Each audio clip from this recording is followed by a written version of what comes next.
أعوذ بالله السميع العليم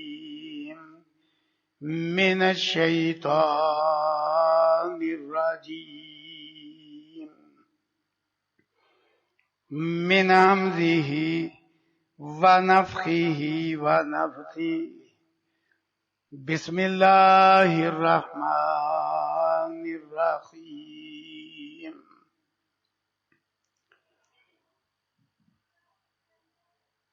وَمِنَ النَّاسِ مَن يُعْجِبُكَ قَوْلُهُ فِي الْحَيَاةِ الدُّنْيَا وَيُشْهِدُ اللَّهَ عَلَى مَا فِي قَلْبِهِ وَهُوَ أَلَدُّ الْخِصَامِ وَإِذَا تَوَلَّى سَعَىٰ فِي الْأَرْضِ لِيُفْسِدَ فِيهَا وَيُهْلِكَ الْحَرْثَ وَالنَّسْلَ وَاللَّهُ لَا يُحِبُّ الْفَسَادَ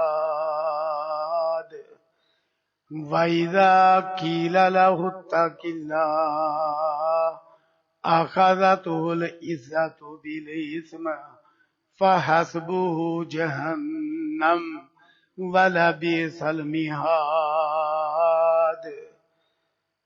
اللہم صلی علی البقرہ کی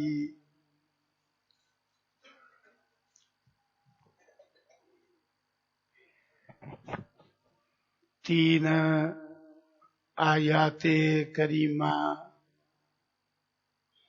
اس وقت خطبہ میں پڑھی گئی ہے۔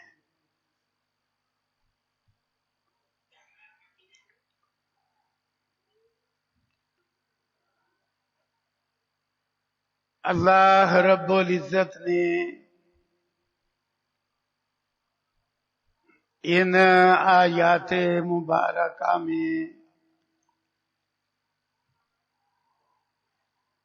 منافقین کی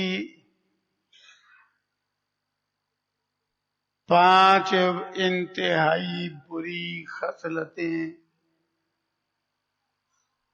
عادتیں اور علامتیں ذکر فرمائی ہیں۔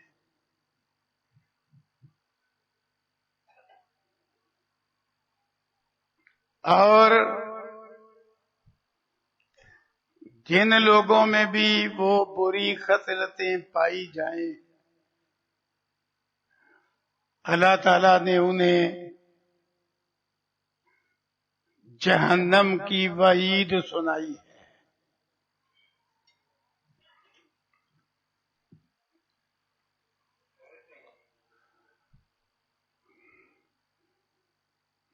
اللہ تعالیٰ نے قرآن کریم میں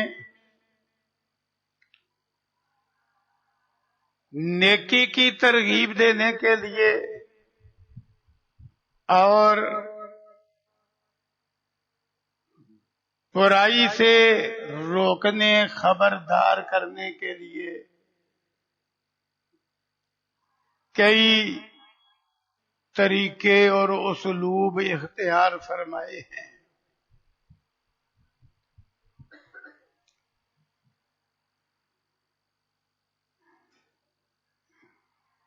جن میں ایک اسلوب یہی ہے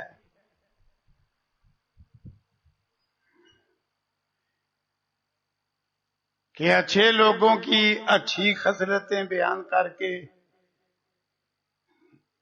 جنت کی بشارت اور خوشخبری سنائی، اور برے لوگوں کی بری خصلتیں بیان کر کے جہنم کی وعید سنائی ہے۔ قرآن کریم میں یہ اسلوب بکثرت اختیار کیا گیا ہے۔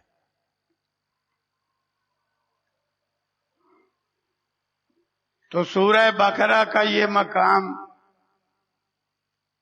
اسی قسم میں سے ہے کہ یہاں اللہ تعالیٰ نے برے لوگوں کی 5 بری خصلتیں بیان کر کے عذاب جہنم کی وعید سنائی ہے۔ اللہ فرماتے ہیں وَمِنَ النَّاسِ مَن يُعْجِبُكَ قَوْلُهُ فِي الْحَيَاةِ الدُّنْيَا،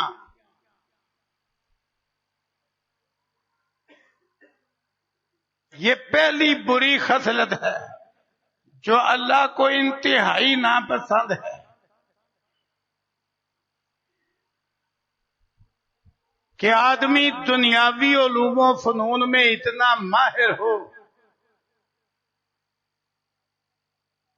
کہ جہاں بیٹھے دنیاوی باتیں، دنیاوی تجزیے، دنیاوی تبصرے ایسے زبردست انداز میں کرے کہ جو سننے لگے سنتا ہی چلا جائے۔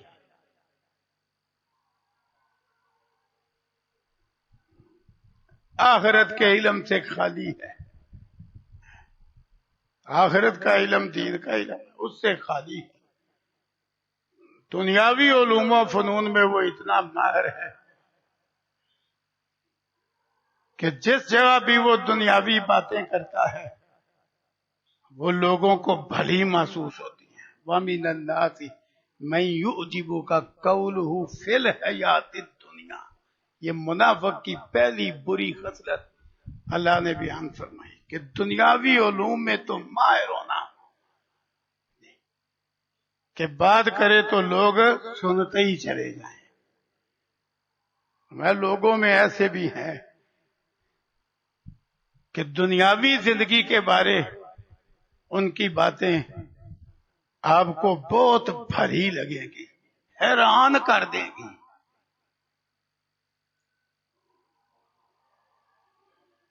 اب یہ جو پہلی خصلت ہے،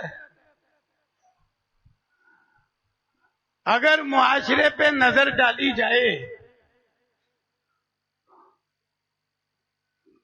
تو یہ لوگوں میں بہت زیادہ ہو گئی ہے۔ مرد کیا، عورتیں کیا، دنیاوی علوم و فنون میں ماہر، جہاں چار بندے بیٹھے ہیں جناب، ایسا تبصرہ، ایسا تجزیہ، ایسی معلومات کہ سننے والا حیران ہی رہ جاتا ہے۔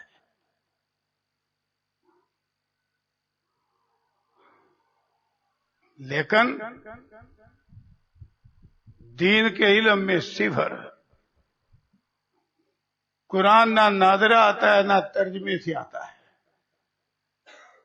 یہ حقیقت ہے۔ یہ جو لوگ ناظرہ پڑھ لیتے ہیں نا، ان کا بھی آپ ناظرہ سنیں تو حال کوئی نہیں، تو بہت سارے لوگوں کو تو آتا ہی نہیں۔ قرآن کریم نہ ناظرہ آتا ہے نہ ترجمہ، حدیث نہ اوپر سے دیکھ کے پڑھی جاتی ہے، نہ زبانی یاد ہے، نہ مفہوم آتا ہے۔ آخرت کے علوم احوال کا کوئی پتہ نہیں ہے۔ گھروں کے گھر بھرے پڑے ہیں، بچے تو بچے رہ گئے، بچیاں BSc MSc کر رہی ہیں، لیکن قرآن اوپر سے دیکھ کے بھی نہیں آتا، نماز کوئی نہیں آتی، اگر آتی ہے تو معنی مفہوم کوئی نہیں آتا، دعائیں کوئی نہیں آتی، اور دین کے احکام جو آخرت کے لیے ہیں کوئی نہیں آتے، بولنے ہی نہیں آتا دین کے حوالے سے، آخرت کے حوالے سے، علم بھی کوئی نہیں۔ یعنی یوں سمجھو تو اس وقت اکثریت کا حال یہ ہے کہ دنیاوی علوم و فنون میں ہیرو اور آخرت کے حوالے سے زیرو۔ تو اس مقام پہ اللہ نے یہ پہلی بری خصلت منافقوں کی بیان کی ہے۔ صحیح ابن حبان کی ایک حدیث میں مزید وضاحت ہے۔ حضرت ابو ہریرہ رضی اللہ عنہ راوی ہیں کہ رسول اللہ صلی اللہ علیہ وسلم نے فرمایا، اللہ ایسے بندے سے بغض رکھتا ہے، ایسے بندے سے بغض رکھتا ہے۔ مفسر روایت ہے اور بھی اس میں باتیں ہیں، اس میں آخری بات یہ ہے کہ جو دنیا کے علم میں تو ماہر ہے اور آخرت کے علم سے جاہل ہے۔ اللہ بغض رکھتا ہے اس بندے سے۔ اب دیکھ لو کتاریں لگی ہوئی ہیں، بڑی بڑی بھاری فیسیں برداشت کر کے، ہزاروں نہیں لاکھوں روپیہ لگا کے بچوں کو دنیا پڑھائی جاتی ہے، لیکن دین کے میدان میں ان کو کلمہ بھی نہیں صحیح طرح آتا، اور کلمہ آ جائے تو کلمے کا معنی ہی نہیں آتا، انہیں ارکان اسلام اور ارکان ایمان کا ہی نہیں پتا۔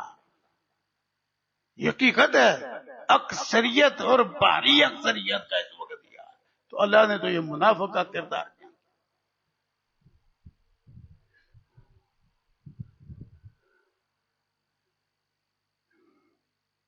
ایسے ہی لوگوں کے بارے وہ حدیث ہے نا، صحیح البخاری میں، صحیح مسلم میں، ہمارا جب منافق شخص کو قبر میں اتارا جاتا ہے، قبر برابر کی جاتی ہے، تو سوال کرنے والے جب سوال کرتے ہیں نا، اللہ اکبر، اللہ تعالیٰ کے بارے، توحید کے بارے، تو وہ کہتا ہے سمیت الناس کلمۃ فقلتها ہا لا ادری، تفصیل کا مجھے کوئی پتہ نہیں، میں نے تو لوگوں کو کلمہ پڑھتے سنا، میں نے پڑھ دیا بس، اور کوئی نہیں مجھے پتا۔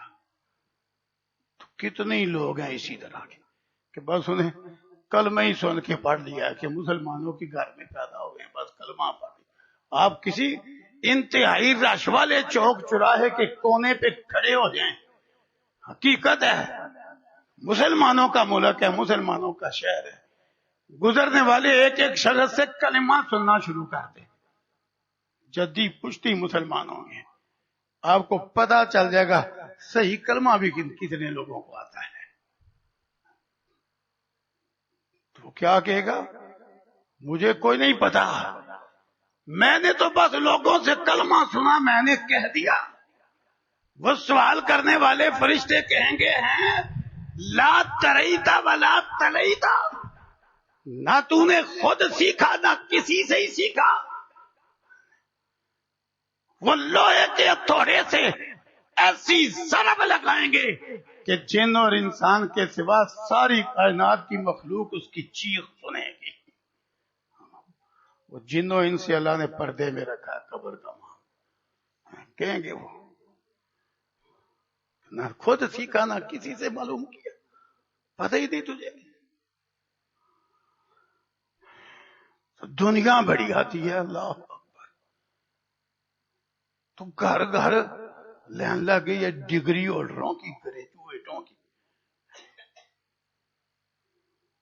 وہ حالت ہے، اللہ اکبر۔ قریب کے دور کے مفسر حضرت حافظ صلاح الدین یوسف رحمہ اللہ نے وہ خود واقعہ سنایا کہ 300 افراد تھے، ایم اے اسلامیات کیا ہوا تھا، ایم اے انگلش نہیں، ایم اے سیاسیات نہیں، ایم اے اردو نہیں، کیا کیا ہوا تھا؟ ایم اے اسلامیات۔ کیونکہ یہ جو دنیاوی تعلیمی ادارے ہیں ان میں دین والی بات کوئی نہیں، خواہ کوئی دینی کورس بھی کر لو، وہاں رنگی دنیا کا غالب۔ اب ایم اے اسلامیات تو دینی کورس ہے نا، لیکن کالج یونیورسٹیوں میں ہے۔ وہ کہتے 300 افراد ایم اے اسلامیات، انٹرویو لینا تھا حکومت کی طرف سے، حضرت حافظ صلاح الدین یوسف رحمہ اللہ کی ذمہ داری لگ گئی۔ کہتے ہیں زیادہ مرد تھے، عورتیں بھی تھی، تو انٹرویو کیوں دینا تھا انہوں نے؟ وہ کسی کالج میں، یونیورسٹی میں شعبہ اسلامیات میں لیکچرر بھرتی ہونے آئے تھے۔ ذرا یہ بھی بات سمجھنے والی ہے، وہ فائلیں پکڑ کے سندیں ڈگریاں لے کے آئے کس لیے تھے؟ شعبہ اسلامیات میں کسی کالج یونیورسٹی میں لیکچرر بھرتی ہونے کے لیے، تو ان میں سے منتخب کرنا تھا 300 افراد۔ یہ میں نے بلا واسطہ ان کی زبان سے یہ واقعہ سنا، اللہ ان پہ رحمت نازل فرمائے۔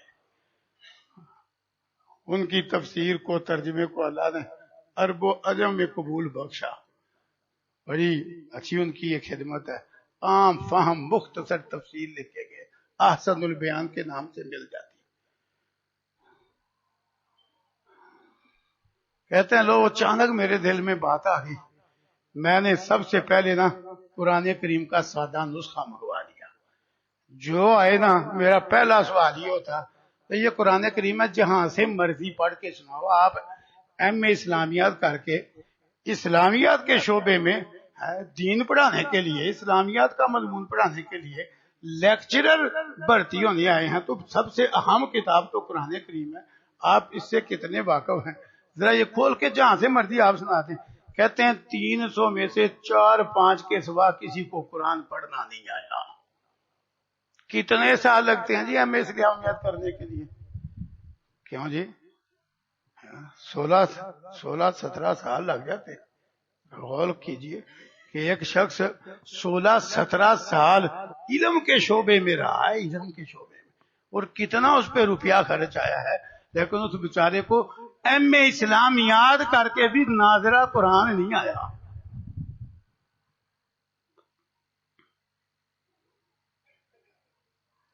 تو وہ بھی کتنا بڑا لیڈر تھا جس کو سورہ اخلاص نہیں آئی تھی.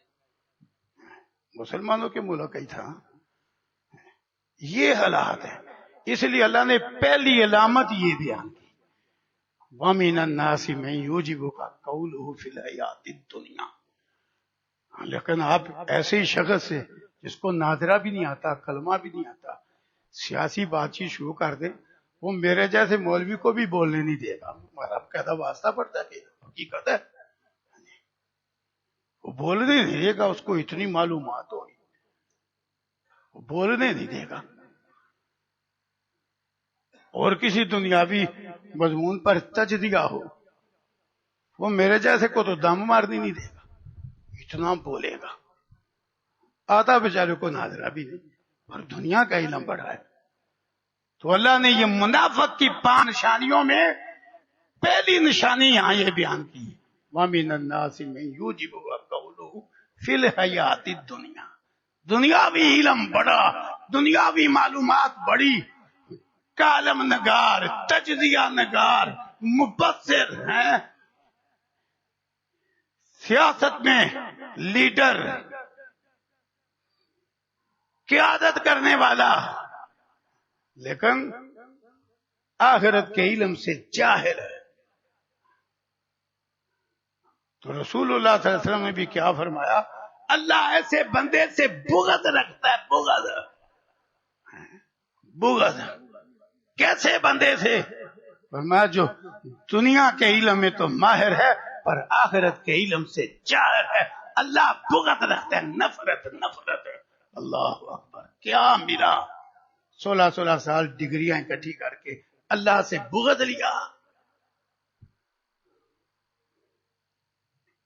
آخرت کا علم سیکھے ہی نہیں.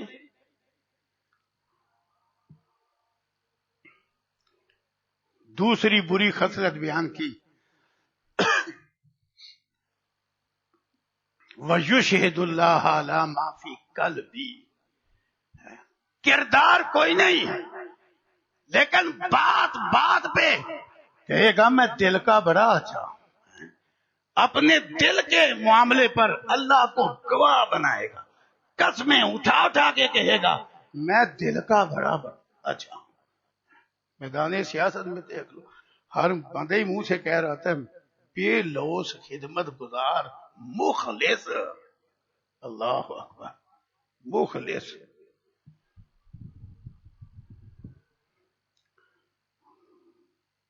ایک دفعہ ادھر قریب یہ مسجد میں درس تھا، اس ساتھ کسی بھائی نے ایک سیاسی امیدوار بھی بلا لیا. میرے درس سے پہلے وہ کھڑا ہو گیا. ہاں جی.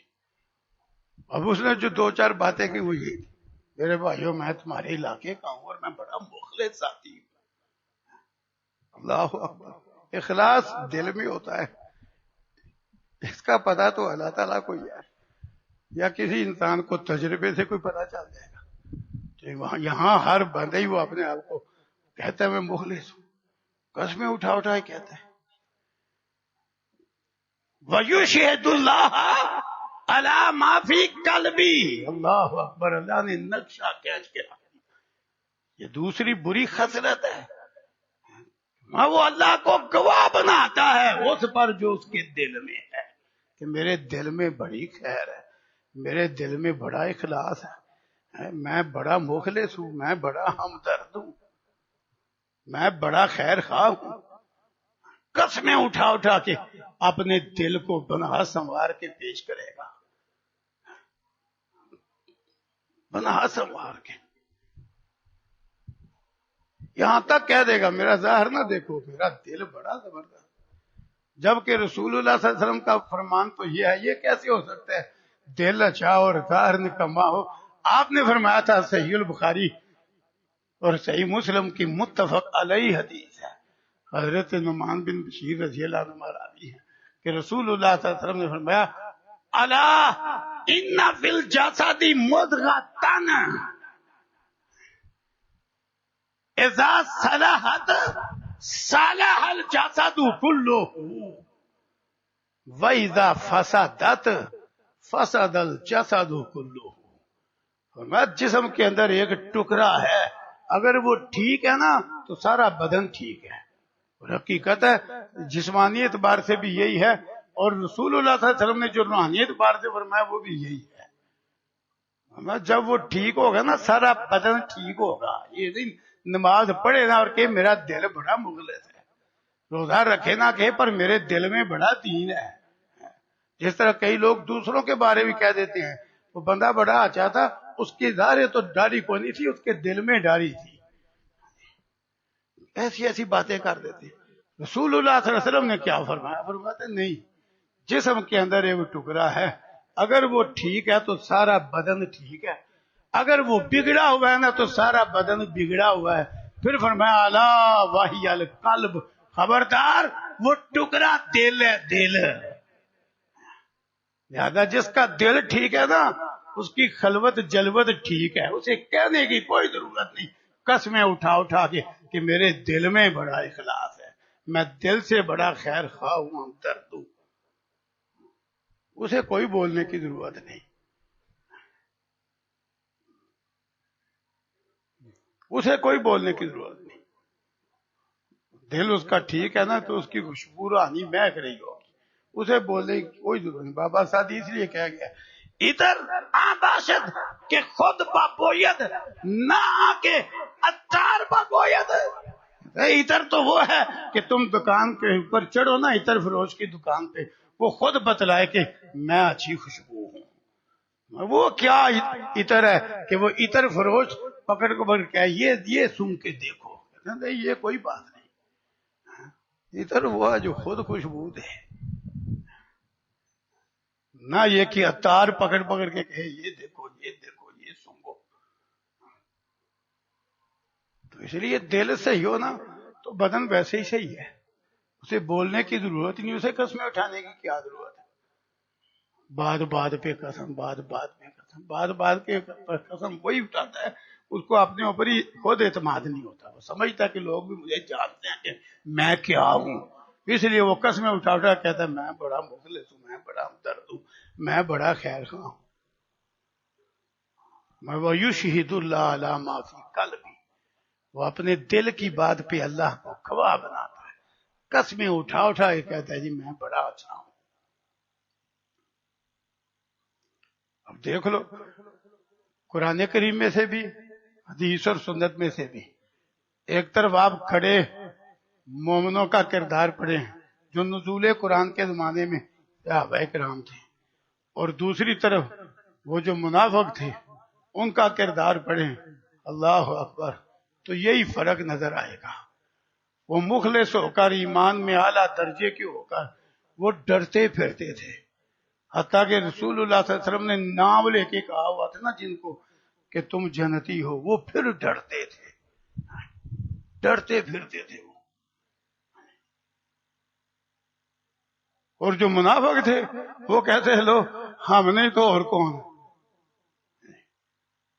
وہ اونچے اونچے دعوے کرتے تھے، ان کے پاس دعوے تھے، قسمیں تھے، اور جو کھڑے تھے وہ اعلیٰ کردار پہ ہو کے بھی ڈرتے پھرتے تھے۔ حضرت عمر بن خطاب رضی اللہ عنہ جیسے جنہیں کئی طرح سے رسول اللہ صلی اللہ علیہ وسلم نے جنت کی بشارت دی، ایک دن حضرت حذیفہ بن یمان کو مخاطب کر کے کہتے ہیں، دیکھو وہ دل کی بات پہ قسمیں نہیں اٹھاتے تھے، جو تھا نظر آتا تھا، لیکن ان کی حالت کیا تھی، انہیں اپنے ایمان پر اعتماد نہیں تھا۔ کہتے ہیں حذیفہ آپ رسول اللہ صلی اللہ علیہ وسلم کے رازدار سے آبی رہے ہیں، اور اس رازداری میں اللہ کے پیغمبر صلی اللہ علیہ وسلم نے آپ کو کچھ منافقوں کے نام بھی بتلائے ہوئے تھے، جو اللہ تعالیٰ نے بذریعہ وہی آپ کو بتلایا کہ یہ بندے منافق ہیں۔ اے حذیفہ ان ناموں میں میرا نام تو نہیں تھا، ہائے ہائے ہائے، ان ناموں میں میرا نام تو نہیں تھا۔ یہ کون پوچھنے والا ہے؟ حضرت عمر بن خطاب رضی اللہ۔ اور آج کوشش کر کے حکومت میں آنے والے وہ تو سمجھتے ہیں کہ بس ہمیں نماز روزے کی بھی کوئی نہیں ضرورت، ہمیں حکومت مل گیا، لوگوں کی خدمت کر رہے ہیں، بس ہمیں جنت کے لیے یہی کافی ہے۔ حضرت عمر بن خطاب رضی اللہ عنہ کہ جن کی خلافت اتنی مثالی کہ اپنے تو اپنے بگانے بھی مان گئے، لیکن اللہ اکبر جب حملہ کرنے والے نے حملہ کر دیا، خون بہہ چکا، بالکل آخری لمحات ہیں، آنے والا آگے کہتا ہے اللہ اکبر کہ آپ نے پیغمبر صلی اللہ علیہ وسلم کے ساتھ وقت گزارا تو اللہ کے نبی تم سے راضی دنیا سے گئے، پھر بعد میں اگر آپ نے ذمہ داری اٹھائی ہے، بلکہ اللہ کے پیغمبر کا خلیفہ وہ دنیا سے گیا تو آپ سے خوش تھا، راضی تھا، اب آپ پھر ذمہ دار بن گئے، خلافت کا بوجھ اٹھایا، آپ دنیا سے جا رہے ہیں، آپ کی ساری رعایا آپ پہ راضی ہے، آپ ایسا کام کر کے جا رہے ہیں۔ آپ کو میں خوشخبری سناتا ہوں، جب اس جو نوجوان نے ایسی باتیں کہی تو حضرت عمر کہتے ہیں اور جو رسول اللہ صلی اللہ علیہ وسلم کی زندگی میں کوئی جہاد کا کوئی نیکی کا کام کیا ہے، اس پر تو اللہ سے میں اجر کی امید کرتا ہوں، یہ جو تو نے خلافت کی بات کی ہے نا، اور میرا حساب برابر ہو جائے، نہ عمر کو گناہ ہو نہ ثواب ملے، میں سمجھاؤں گا میں سستا چھوٹ گیا ہوں۔ بے لوز خدمت گزار، آپ کے ووٹ کا صحیح حقدار، دینی لوگ بھی میدان میں اترے ہوئے ہیں، لگ پتا جائے گا۔ سمجھے کیا کہا حضرت عمر نے؟ اتنی زبردست خلافت، لیکن کیا کہتے ہیں اگر حساب برابر ہو گیا نا، نہ ثواب ہوا نہ گناہ ہوا۔ آج تو خدمت خلق کر کے سمجھتا مجھے نماز روزے کی بھی نہیں ضرورت ہے، میں تو بخشا ہوں، میں خدمت کر رہا ہوں۔ وہ جن کی شہادت ہی مسلح امامت بھی ہوئی، آئے آئے کیسی خلافت ہے، کیسا حکمران ہے، کیسا خلیفہ ہے کہ صحیح البخاری میں لکھا ہے، کوئی قصہ بھی نہیں، کہانی بھی نہیں، کہ مسلح امامت میں ہیں، اللہ اکبر کہہ دی ہوئی ہے، اللہ اکبر کلمہ ابتدا کہہ دیا ہے نماز کا، پیچھے فجر کی نماز میں مسجد بھری ہوئی ہے، سنہری دور تھا، فجر کی نماز ہے، مسجد بھری ہوئی ہے، مصلی امامت پہ کھڑے ہو گئے حضرت عمر بن خطاب، اللہ اکبر کہا ہے، پھر آواز نہیں آ رہی امیر المومنین کی، اللہ اکبر، حضرت عبد الرحمن بن عوف کا ہاتھ پکڑ کے آگے کر دیا، کیونکہ اتنے میں قرات شروع ہونے سے پہلے ہی حملہ کرنے والے نے حملہ کر دیا، تو داری زہر آلود خنجر سے اس نے حملہ کیا، اور اتنی زبردست صف بندی تھی کہ اس کو بھاگنے کے لیے وہ ادھر بندے گراتا جا رہا ہے، تقریباً 13 بندے ساتھ شہید ہوئے۔ وہ تو ایک بندے کی نظر پڑ گئی کہ بن کیا گیا، یہ بندہ کر کیا رہا، اس نے کوٹ اس کے اوپر ڈال کے اس کو گرا دیا، جب اس نے سمجھا میں قابو آ گیا ہوں، خود بھی وہ پھر بدترین موت مرا تھا بھی کافر، اس نے خود اپنے پیٹ اپنے خنجر سے پھاڑ لیا۔ بہرحال کیسی دردناک شہادت ہے حضرت عمر بن خطاب، مسلح امامت پہ، اللہ اکبر، لوگ متفق پیچھے کھڑے ہیں، مسلح امامت ہے، اتنا زبردست کردار، لیکن کہتے کیا ہیں، جن کی خلافت میں اور مومن تو مومن ہے، کوئی بوڑھا یہودی بھی محروم نہیں ہوتا تھا۔ تاریخ میں بڑا دلچسپ واقعہ لکھا ہے کہ ایک بوڑھے یہودی کو گلیوں میں مانگتا دیکھا۔ کیوں مانگتے ہو؟ وہ کہتے ہیں امیر المومنین، جب جسم میں ہمت تھی جزیہ بھی دیتا تھا اور اپنا بھی پیٹ بھرتا تھا، اب ہمت ہی نہیں ہے نہ جزیہ دینے کی اور نہ ہی پیٹ پالنے کی۔ حضرت عمر فوراً کہتے ہیں اور جب یہ ہمت والا تھا یہ میں جزیہ بھی دیتا تھا، اپنی ضرورت بھی پوری کرتا تھا، اب بیچارہ بوڑھا ہو گیا، اس کو گھر میں بٹھاؤ اور اس کا وظیفہ جاری کرو، اسے مانگنا نہ پڑے، مانگنا نہ پڑے۔ اللہ اکبر، ایسا زبردست نظام گورنروں سے کہا ہوا تھا جو جس معیار کا کھانا تمہارے گھر پہنچتا ہے نا اس معیار کا کھانا رعایا کے گھر بھی پہنچاؤ، جن کی ذمہ داری تمہارے سر پہ ہے، ورنہ تمہیں اللہ کی عدالت میں جواب دینا پڑے۔ ایسی خلافت پھر کیا کہہ رہے ہیں میں برابر سرابر چھوٹ جاؤں تو میں سمجھوں گا میں سستا چھوٹ گیا ہوں۔ اللہ اکبر۔ تو آج کے قسمیں اٹھا اٹھا کے بے لوز خدمت گزار مخلص آپ کے ووٹ کے صحیح حقدار، تو اللہ نے یہ تو کردار منافق کا بیان کیا ہے کہ وہ قسمیں اٹھا اٹھا کے اپنے دل پر جو ہے نا اللہ کو گواہ بناتا ہے، وَيُشْهِدُ اللَّهَ مَا فِي قَلْبِهِ۔ تو یہ دوسری بری خصلت بیان کی۔ تیسری خصلت ان آیتوں میں وَهُوَ أَلَدُّ الْخِصَامِ، اللہ اکبر، میں جھگڑے میں انتہائی پیش ہے، جھگڑا ہی جھگڑا، کبھی ادھر لڑ رہا ہے کبھی ادھر لڑ رہا ہے، کبھی یہاں لڑ رہا ہے کبھی وہاں لڑ رہا ہے۔ آج دیکھ لو امت مسلمہ کی حالت زار کیا ہے، گھر گھر لڑائی، ملے ملے لڑائی، کاروبار میں لڑائی، سیاست میں لڑائی، اللہ اکبر، جھگڑا ہی جھگڑا۔ اللہ نے یہ منافقوں کی خصلت بیان کی، سخت جھگڑا لو، بات چھوٹی جھگڑا زیادہ، بات چھوٹی جھگڑا زیادہ۔ ایسے ایسے حیران کن واقعات ہیں جھگڑے کی بندہ حیران رہ جاتا ہے کہ بات چھوٹی اور لڑائی بڑھی، چھوٹی سی بات پہ نسلوں تک لڑائی جا رہی، نسلوں تک، زمین کے ٹکڑے پہ لڑائی، کاروبار کی شراکت پہ لڑائی، اللہ اکبر۔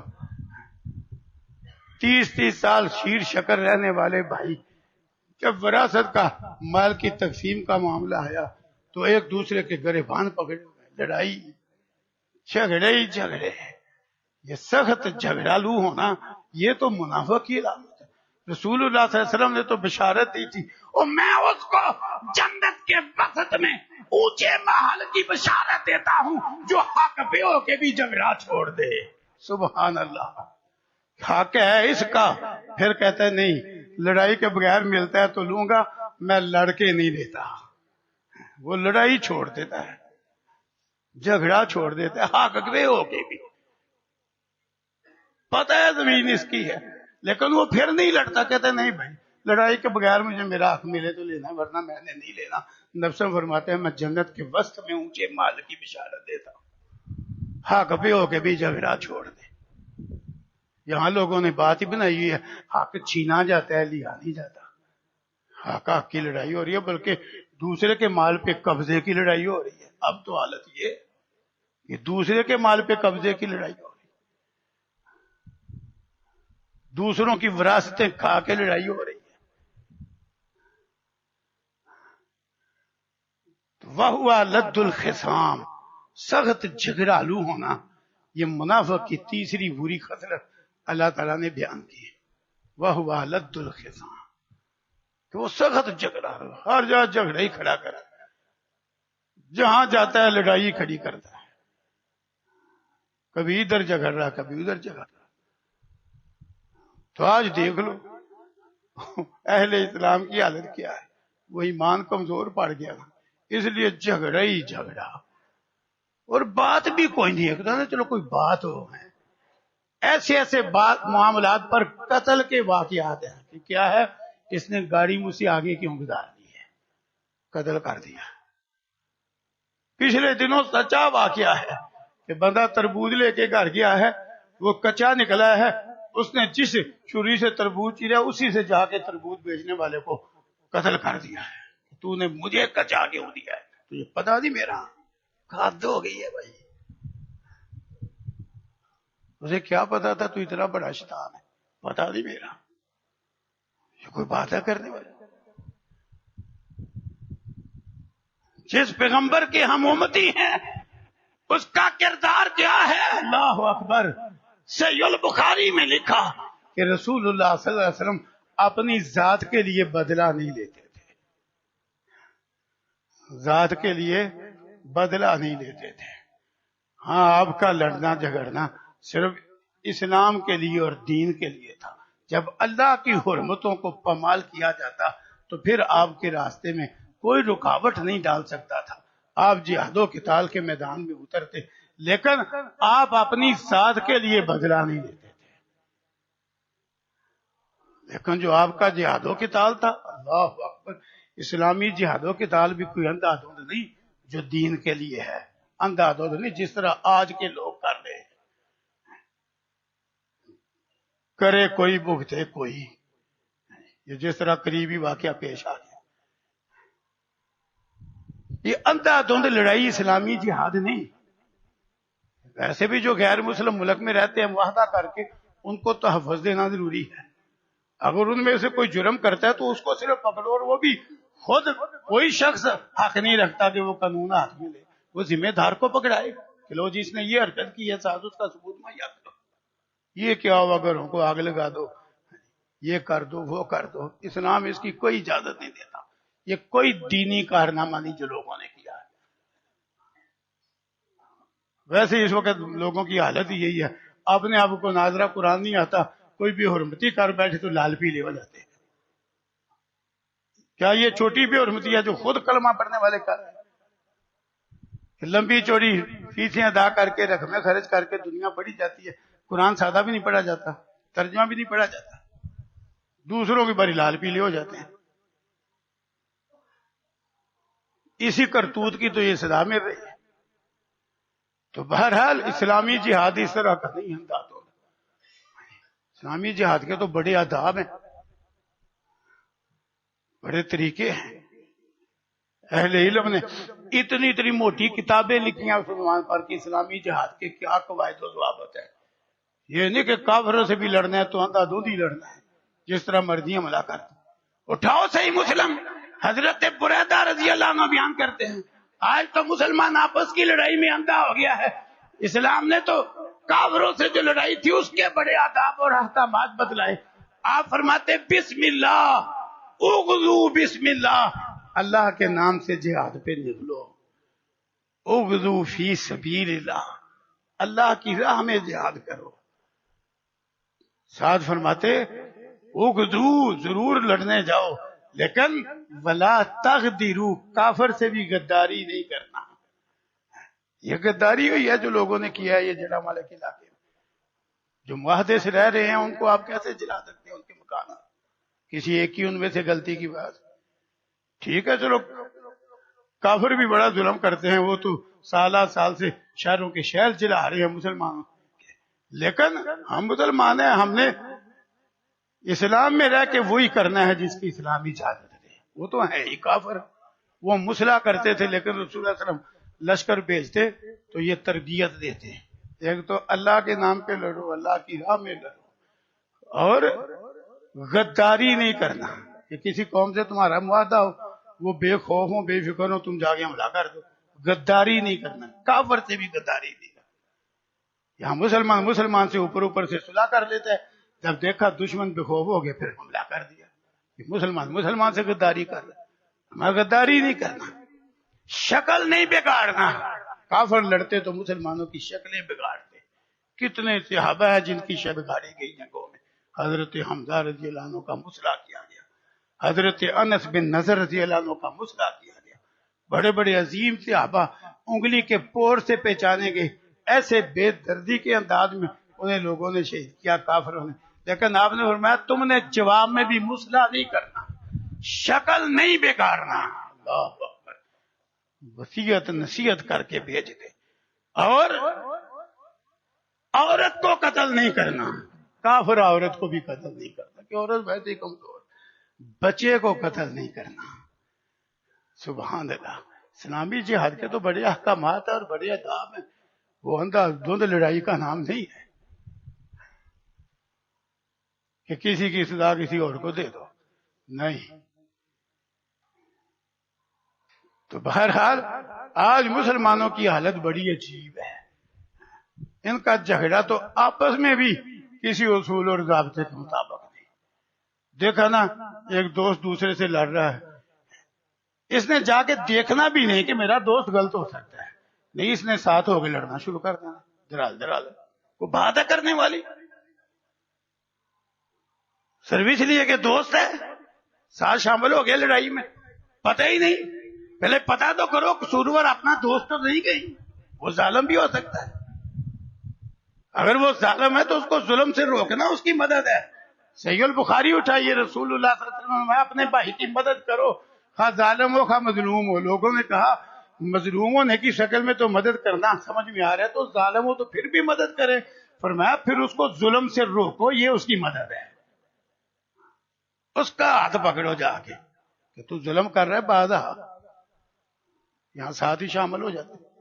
تو بہرحال تیسری بری خصلت وہ لت الخصام، سخت جھگڑا لو ہونا، بات بات پہ جھگڑا اور جھگڑا ختم ہی نہ کرنا، لمبی لڑائیاں، یہ منافقوں کی علامت ہے. چوتھی خصلت وَإِذَا تَوَلَّى سَعَىٰ فِي الْأَرْضِ لِيُفْسِدَ فِيهَا وَيُهْلِكَ الْحَرْثَ وَالنَّسْلَ. اس کے دو مطلب ہیں، دونوں ہی بجائے، دونوں منافق کا کردار ہے. وَإِذَا تَوَلَّى پہلا معنی یہ ہے کہ بڑی دنیاوی میدان میں باتیں کرتا ہے، معلومات رکھتا ہے، لیکن جب پلٹ کے جاتا ہے تو زمین میں دوڑ دھوپ کرتا ہے. کس لیے؟ لیفسد فیہا، تاکہ زمین میں فساد برپا کرے. ویہلک الحرث والنسل، کھیتی اور مویشی ہلاک کرے. واللہ لا یحب الفساد، جبکہ اللہ فساد پسند نہیں کرتا. یہ فسادی ہونا، جس طرح لوگ دیکھو احتجاج ہے، زیادتی کسی نے کی ہے، گاڑیاں لوگوں کی جلائی جا رہی ہیں یا توڑی جا رہی ہیں، عمارتوں پہ حملے کر دیے جاتے ہیں، ان عمارتوں والوں نے کیے ہی نہیں. راستہ بند کیا جاتا ہے، بیمار تڑپ رہا ہے، ضرورت والا مزدور تڑپ رہا ہے، راستہ ان کا بند ہے. تم نے راستہ جن کا بند کیا ہے ظلم انہوں نے کیا ہے. کیسے الٹے طریقے ہماری قوم کے آگے. وَإِذَا تَوَلَّى جب نکلتا ہے سعیٰ فی الارض، زمین میں دوڑ دھوپ کرتا ہے. کس لیے؟ لیفسد فیہا، تاکہ زمین میں فساد پھیلائے. وَیُہْلِکَ الْحَرْثَ وَالنَّسْلَ، کھیتی اور مویشی ہلاک کرے. وَاللَّهُ لَا يُحِبُّ الْفَسَادَ، منافق فسادی ہوتا ہے، اللہ کو فساد پسند نہیں، اللہ تو فساد پسند نہیں کرتا. اور دوسرا معنی ہے وَإِذَا تَوَلَّى کا کہ جب بھی اقتدار پاتا ہے، یہ بھی معنی صحیح ہے. عربی زبان میں بڑی وسعت ہے اور قرآن بڑی جامع کتاب. وَإِذَا تَوَلَّى کہ منافق شخص جب بھی کردار میں وہ اقتدار میں آ جاتا ہے، چھوٹی سرداری مل جائے یا بڑی. وَإِذَا تَوَلَّى یہ جامع لفظ ہے کہ جب اقتدار میں آ جاتا ہے، عملے کا ممبر ہی کیوں نہ بن جائے، ایم پی ایم این ہی کیوں نہ بن جائے، کونسلر ہی کیوں نہ بن جائے. وَإِذَا تَوَلَّى منافق کی علامت ہے کہ جب اقتدار میں آتا ہے سعیٰ فی الارض لیفسد فیہا، زمین میں دوڑ دھوپ کرتا ہے فساد برپا کرنے کے لیے. وَیُہْلِکَ الْحَرْثَ وَالنَّسْلَ، کھیتی اور مویشی ہلاک کرتا ہے، فساد کرتا ہے. اور اللہ تو فساد کو پسند نہیں کرتا. تو آج دیکھ لو کلمہ پڑھنے والوں میں ارباب اقتدار میں بھاری اکثریت ایسے لوگوں کی ہے، بھاری اکثریت. اللہ اکبر. ہمارے ملک میں تو ویسے بھی پھر افسر شاہی ہے. اللہ اکبر. بل بجلی مسجد کو بھی نہیں معاف، مدرسے کو بھی نہیں معاف، غریب سے غریب مزدور کو نہیں معاف، وابڈا والوں کو بڑے یونٹ معاف ہیں. وہ ملازم ہے اس لیے.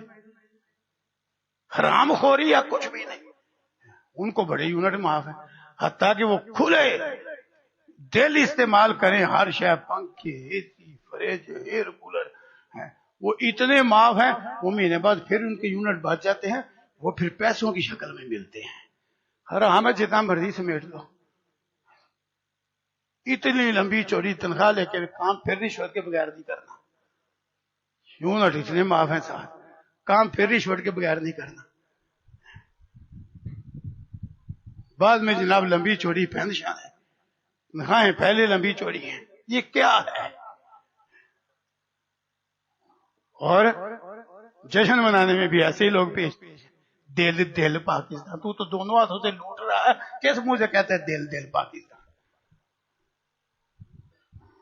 یہ حقیقت ہے، یہ لوگوں نے جشن منایا ہے نا، اللہ اکبر، ایک پورا مضمون ہے کہ کتنی خرابیاں ہیں اس کے اندر، جھوٹے دعوے ہیں، گاڑی کے اوپر جگہ پاکستان کا، اندر انڈین فلم چل رہی ہے، انڈین گانے چل رہے ہیں، دل دل پاکستان، کوئی شے پاکستان کی تجھے پسند نہیں، بہترین معیار کی پاکستانی چیز بنا کے بھی اوپر مور آپ میڈ ان جاپان لگاتے ہیں تو تب بکتی ہے، دل دل پاکستان، جھوٹ بولتے ہو کیوں؟ ایسا نہیں، میں بازار سے استری خریدنے لگا تو بتا رہا تھا یہ چائنا کی ہے، یہ کوریا کی ہے، یہ اصل جاپان کی ہے، موریں تینوں طرح کی لگی ہوئی، یہ اتنے کی، یہ اتنے کی، یہ اتنے کی، وہ مجھے جو پسند ہے وہ اچھے معیار کی تھی، میں بات طے کرنے ہی لگا، پیچھے سے ایک ملے کا آدمی آ گیا، مجھے کہتا ہے کہ منٹ ذرا بات سن، ادھر لے کے، ہاں جی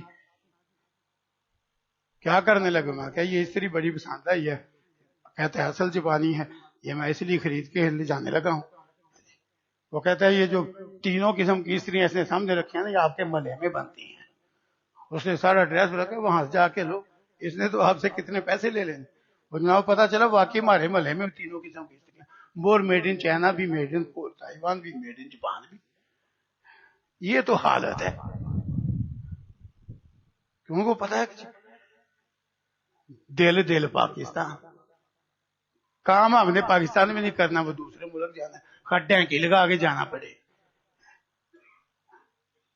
کام دوسرے ملک میں کرنا ہے، شاید کوئی اپنے ملک کی پسند نہیں، زبان بھی اپنے ملک کی پسند نہیں، ہینڈ واش کرو، نوزی واش کرو، زبان بھی اپنے ملک کی پسند نہیں، چوڑوں کی پسند ہے، دل دل پاکستان، کمال ہو گئی ہے۔ بہرحال تو یہ فساد یہ اللہ کو نہیں پسند، جس انداز میں بھی ہو، جھوٹے دعوے اللہ کو نہیں پسند، جس انداز میں بھی ہو، ہر لحاظ سے جو ہے نا فساد برپا کیا ہوا ہے، اور باب اقتدار نے بھی، اور بھی جس کا ہاتھ پڑتا ہے، اور ساتھ دعوے بڑے بڑے اونچے ہیں، آئی لو پاکستان گاڑی پہ لگا ہوا، جھنڈا بھی لگایا ہوا، کمال ہو گئی ہے۔ بہرحال پانچویں بری خصلت اللہ نے منافقوں کی عنایتوں میں بیان کی، وَإِذَا قِيلَ لَهُ اتَّقِ اللَّهَ، اللہ اکبر، أَخَذَتْهُ الْعِزَّةُ بِالْإِثْمِ، فرمایا جب ایسے شخص سے کہا جاتا نا اللہ سے ڈر، تو اس کی جعلی عزت اس کو گناہ پہ آمادہ کرتی ہے۔ ناک برادری کیا کہے گی کہ ان کا نانا وہ تو ہے، انہوں نے کل نہیں کیے، ساتواں نہیں کیا، 10واں نہیں کیا، رنگ برنگے کھانے نہیں پکائے، برادری کیا کہے گی، لوگ کیا کہیں گے، یہ کھاتے پیتے ہیں، بچے کی انہوں نے شادی کی ہے تو ایسے جا رہے تھے جیسے جنازہ جا رہا تھا، نہیں بینڈ باجا ساتھ ہو، پتا چلے سیٹ کے بچے کی شادی ہے۔ اخذتہ العزت بالرزق، وہ کپڑا اونچا کر، پیغمبر صلی اللہ علیہ وسلم نے فرمایا تھا جتنا کپڑا ٹخنوں کے اوپر لٹکے گا وہ جہنم میں لے کے جائے گا۔ کہتے ہیں لو میں کپڑا اونچا کروں، لوگ کہیں گے سیٹ کو پورا لباس کا کپڑا نہیں ملا۔ اخذتہ العزت بالاسم، عزت انانیت، اس کی جعلی عزت، اس کا تکبر، بڑا پن اس کو گناہ پہ آمادہ کرتا ہے۔ اس کو کہا جائے اللہ سے ڈر تو کہتے ہیں نہیں، وَإِذَا قِيلَ لَهُ اتَّقِ اللَّهَ، اللہ نے نقشہ کھینچ دیا ہے، جب اسے کہا جاتا ہے اللہ سے ڈر تو اس کو اس کی جعلی عزت گناہ پہ آمادہ کرتی ہے۔ یہ جعلی عزت ہے، مال کی بنیاد پہ، اقتدار کی بنیاد پہ، عہدہ و منصب کی بنیاد پہ جو لوگ عزت بناتے ہیں، یہ حقیقی عزت نہیں، یہ جعلی عزت ہے، یاد رکھنا۔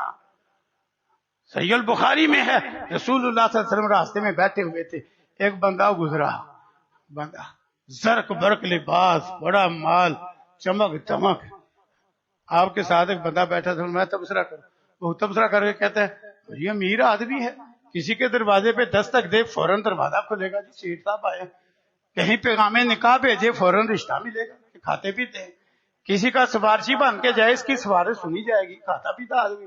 آپ چپ کر گئے، تھا وہ بندہ بے دین، بد عمل، بے عمل، بد عقیدہ۔ تھوڑی دیر گزری ہے، مسکین سا بندہ گزرا، لیکن سر سے پاؤں تک چلتا پھرتا اسلام لگ رہا ہے۔ آپ فرماتے ہیں اس کے بارے کچھ کہو۔ صحیح البخاری کتاب الرقاق میں یہ حدیث موجود، وہ کہتا ہے جی مسکین آدمی ہے، کسی کے دروازے پہ دستک دے دروازہ نہیں کھلے گا، لوگ سمجھیں گے بکاری آ گیا ہے، کہیں پیغام نکاح بھیجے رشتہ نہیں ملے گا، کہیں سفارشی بن کے جائے اس کی بات ہی نہیں سنی جائے گی۔ رسول اللہ صلی اللہ علیہ وسلم نے جب دونوں طرح کا تبصرہ سنا، فرمایا وہ جو پہلے گزرا تھا نا سیٹھ، بے دین سیٹھ، امیر کبیر سرمایہ دار پر بے دین، اگر اس طرح کے سرمایہ داروں سے اللہ کی ساری زمین بھری ہوئی ہو، فرمایا یہ بعد میں گزرنے والا مومن مسکین اللہ کے ہاں زیادہ عزت والا ہے، ان سب سے زیادہ عزت والا۔ اللہ کے ہاں عزت تو یہ ہے جس کی عزت اس کو گناہ پہ لگائے، جس کی عزت اس کو اللہ کا نافرمان بنائے، جس کی عزت اس کو اللہ کا باغی بنائے، جس کی عزت اس کو مخالف سنت بنائے، وہ جعلی عزت ہے، منافق کی علامت ہے۔ وَإِذَا قِيلَ لَهُ اتَّقِ اللَّهَ أَخَذَتْهُ الْعِزَّةُ بِالْإِثْمِ۔